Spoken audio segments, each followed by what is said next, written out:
პოლიტიკა, მინდა რომ შევაფასოთ დღეს აქ განვითარებული მოვლენები, ხედავთ დაკავებების სერიას, ნადირობას, მშვიდობიანი აქციის მონაწილეებს, ფიზიკურად მათ შორის სასტიკად არის ნაცემი ნაციონალური მოძრაობის თავმჯდომარე ლევან ხაბეიშვილი, რას გვეთქვით მოკლედ ნადირობა აქვს დღეს გამოცხადებული ყველაზე აბსოლუტურად ქართულ ოცნებას.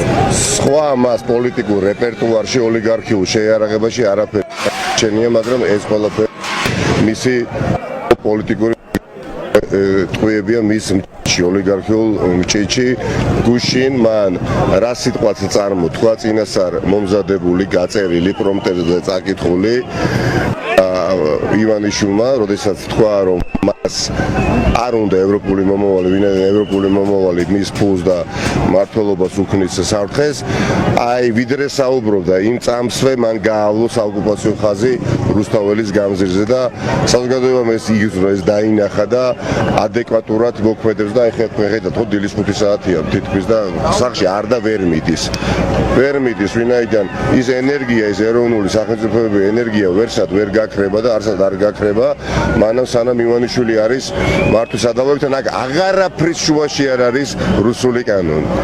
რუსული კანონი ხვალაც რომ გამოიწვიოს, ხო?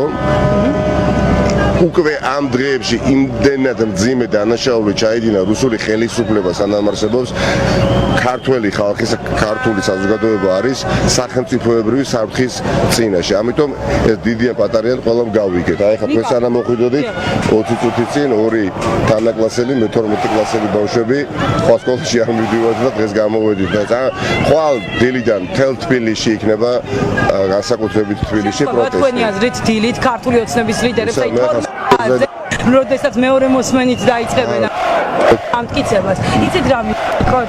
დღეს ხედავთ რაც ხდება. რა იქნება ხვალ? ელოდებით ის რაც დღეს ხდება, ხვალ იქნება ზღვა ხალხი, იცით რა არის? ხალხი იქნება ძალიან ბევრი. ქართულმა ოცნებამ ძალიან კარგად იცის და ეს მათი პროპაგანდისტული გზავნილი შემთხვევით რიცხვი არ დასახელებულა მათ მიერ, რომ 200,000 ადამიანი ყავდაო რუსთაველის გამზირზე. ისინი ელოდებიან ამდენ ადამიანს ხვალ და უახლოეს დღეებში. და თითქოს რა მოხდა, რომ გააბაიბურო მე ეს რიცხვი, ეს რაოდენობა. ერთია რომ გაივსე რუსთაველის გამზირი და არა რუსთაველის გამზირი.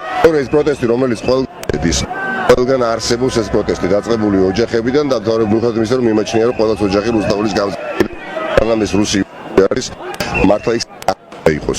დაწყებული ოჯახიდან გაგრძელებული, არ ვიცი, სამსახური, სამუშაო ადგილებიდან, სკოლებიდან, უნივერსიტეტებიდან, თეატრებიდან არ არსებობს. ამ სცენარს ხედავთ თქვენ რომ მე კი არ ხედავ მონღოლენების განვითარება დაინახა და ისტორიაც